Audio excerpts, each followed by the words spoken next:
Good morning, I'm sorry, good afternoon, ladies and gentlemen. My name is Rick. I'll be your tour guide, your driver, and all things tour related today.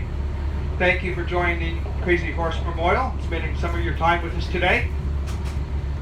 Today we're going to take a little drive down to the base of the mountain.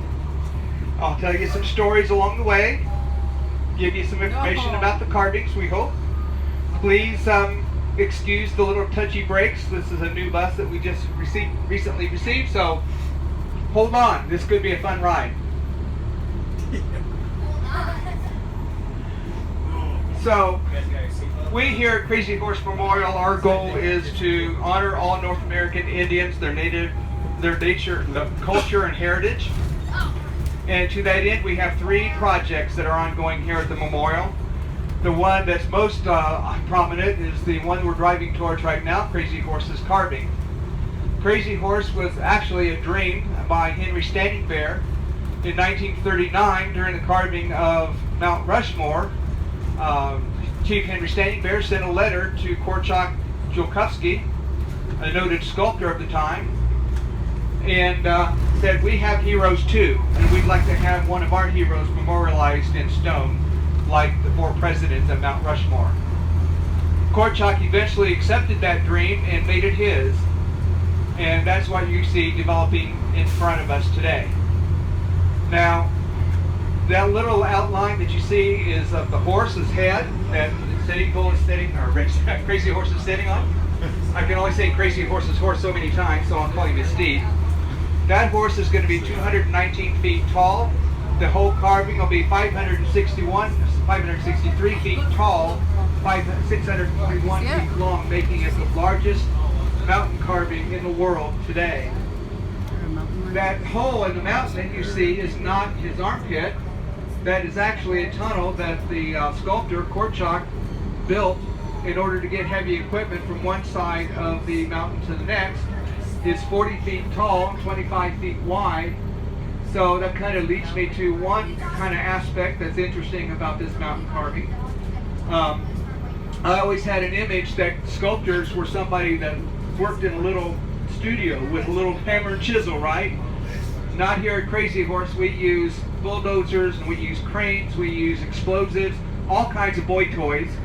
But not only is it a work of art, but it is a major construction project. Just to give you a little perspective of the size of Crazy Horse, if you'll focus on his face for just a moment, how many of you have been to Mount Rushmore? Several of you? Okay. Keep this in mind for those of you who have not. Remember this story. The presidents on Mount Rushmore are 60 feet tall. The face alone on Crazy Horse is 87.5 feet tall. That area behind Crazy Horse's head that's kind of shaved off but not carved yet is going to be Crazy Horse's hair. All of Mount Rushmore's presidents will fit in that rectangle between his face and the back of his hair. Oh, cool. So that kind of gives you a little bit of a perspective. Now, as we drive through the woods here, you might see some critters. We've got yellow-bellied marmots, which are kind of like woodchucks. We've got wild turkey. We've got white-tailed deer and mountain goats. You may see a family of mountain goats that hangs out on the mountain down here. Like that? So, I would mention that this dream, actually, of Chief Henry Standing Bear became Korczak's dream. Not only did it become Korczak's dream, but it became the dream of the entire Joukowski family.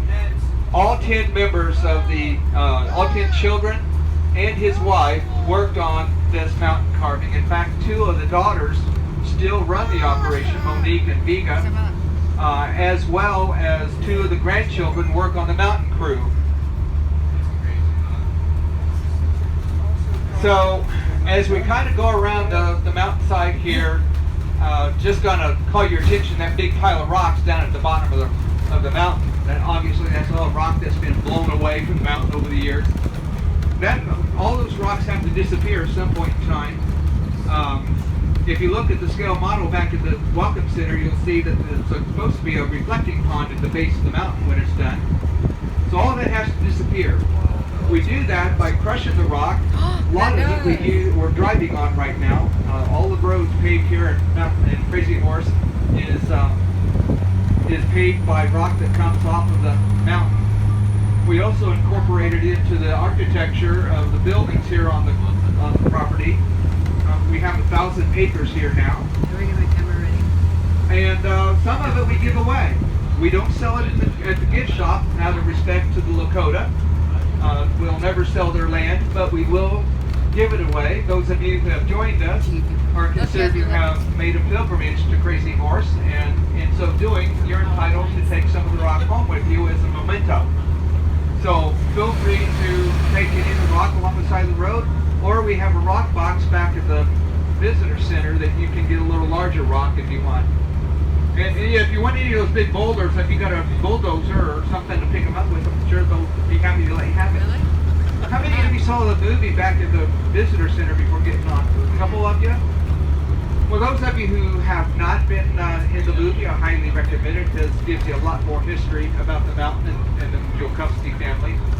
But this bulldozer that you see coming up in front of us is a D6 Caterpillar bulldozer that you'll learn about in the movie, but I'll tell you the story anyway. It's a cool story.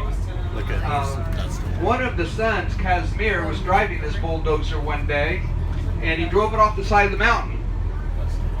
Now, he didn't really have a death wish. He didn't wake up that morning and think, gee, I think I'll just drive a bulldozer off the side of the mountain. The brakes gave out on it.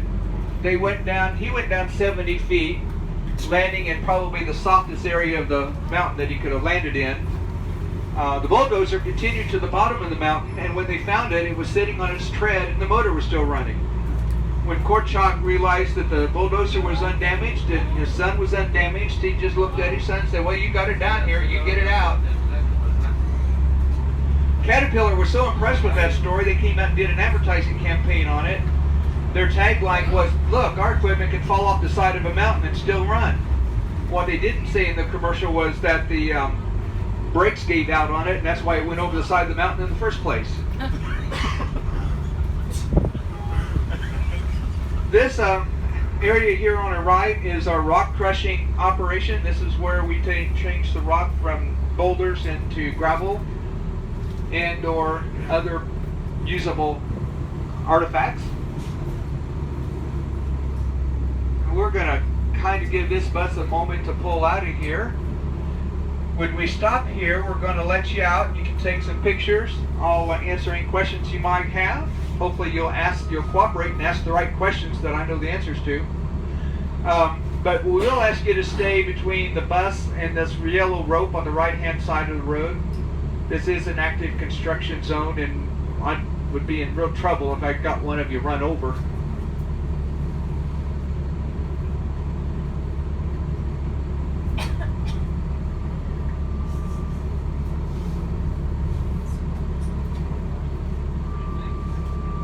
Just to give you a couple of facts about the mountain while we're sitting here waiting.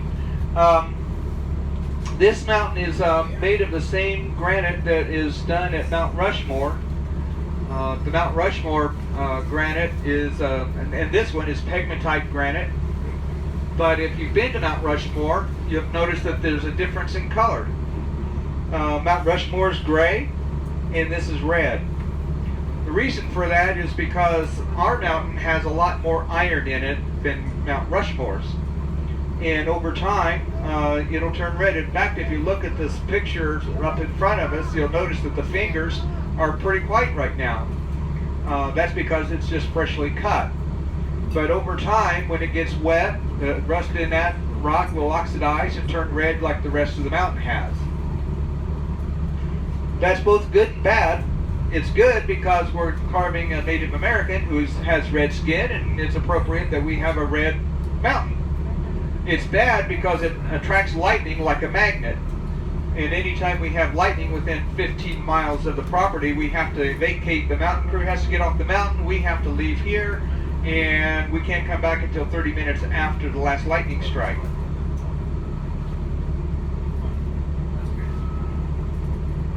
Okay, there we go.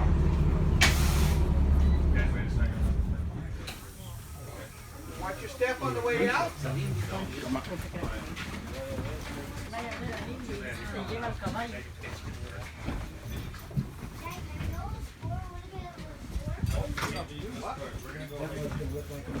It is. It is going to be something.